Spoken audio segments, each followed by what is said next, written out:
Hello everyone, my name is Sophia and I am a second year criminology student at the University of Bristol, and I'm also in the content and marketing department here at Accommodation for Students, and today I'm going to be talking to you about how to have the best relationship possible with your landlord to avoid any potential disputes. So to make your life as easy and as stress-free as possible, it is so important to have a good relationship with your landlord or the agent that you are renting through, and in the first place just to avoid disputes. So today I'm going to go through some of my top tips for doing so. First step to having a good relationship is choosing the right property in the first place.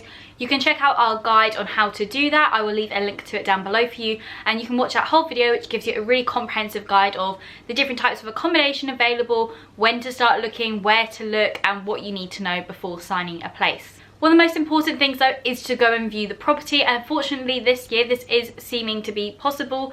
Last year with COVID and everything like that, a lot of viewings were online, but this year from my own personal experience we have been able to view places in person.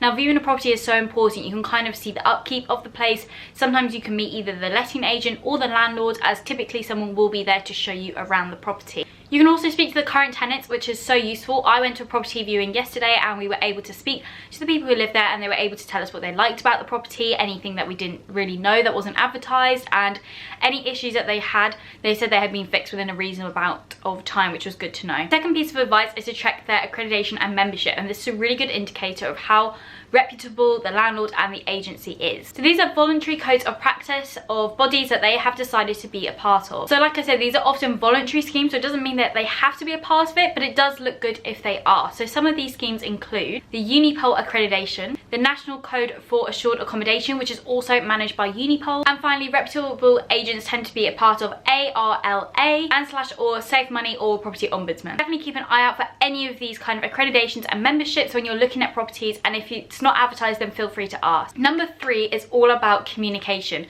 It's a really good indicator if you are able to communicate clearly and quickly with your landlord or your agent, and this means, like for instance, if something did go wrong whilst you were in their property and you know that they've got good communication, the chances are things are going to be sorted and it's going to be much easier and less difficult. The first thing you want to make sure is to read through the contracts and tenancy agreements before you sign onto the property. This will also outline things like deposits, what happens when you move out of the property, and anything whilst you're living there. You should also be provided with an inventory when you move in. This is a list of absolutely everything included with the property, and if things are broken or missing for instance, then you can fill that out when you move in so they are aware that it was not your fault. Another key thing to having a good relationship with your landlord or agent is understanding what they are there to fix and what's your responsibility. So when it comes to cleaning, particularly when you've moved out of your halls, you do not have a cleaner, so it's really important that you maintain the upkeep of the property. Not only is this going to be nice for you to be in a clean and hygienic environment, but it means when you move out as well, you can show the landlord that you've left it in a good state and a state that they expect the property to be in. One way you can do this is by having a cleaning rota or setting aside certain aspects of the house for different people to clean.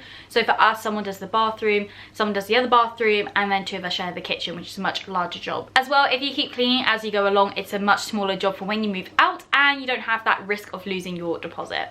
The second thing is decorations. Now when you move in, you need to check what is allowed on the wall and what isn't. Most places will not allow you to put things like blue tack on the wall or pins or photos because it will damage the paint, especially things like blue tack and sticky tape. When you peel it off, it is going to damage the wall afterwards. Now one of the most frequent disputes between students and their landlords are damages and breakages. Now these things do happen, accidents do happen.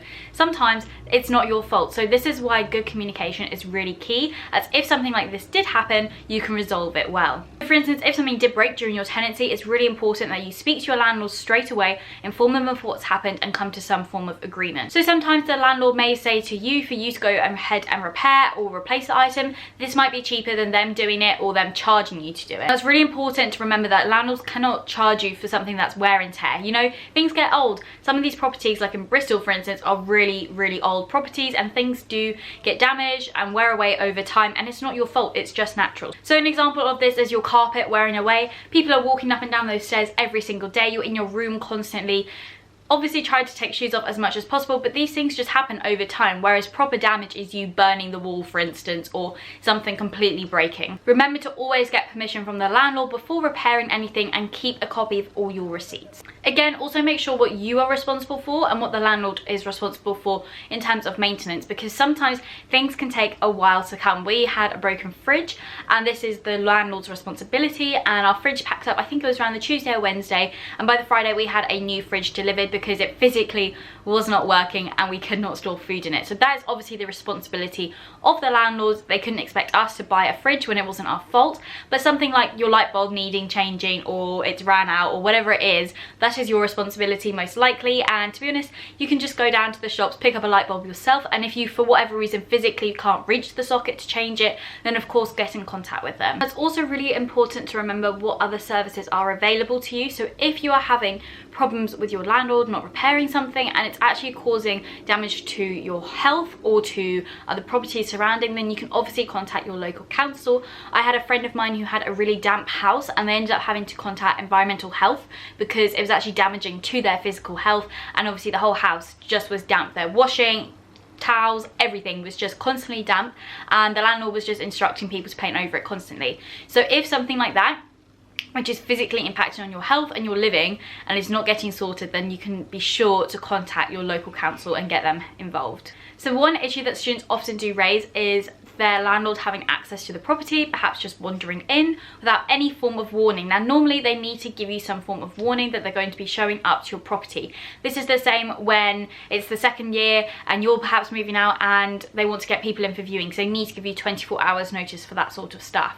So the rules on this are clear. The landlord does need to give 24 hours notice before entering the property unless it is an emergency. And if this is broken, then of course you can totally dispute. So there it is. The secret to having a good relationship with your landlord or your agency is having good communication. It is so important to get this started right from the moment that you sign that tenancy agreement all the way to your end of tenancy, because that is when most disputes happen, when people are moving out and the landlord's claiming that the property is not clean or something is broken. So like I said, remember to do all these things.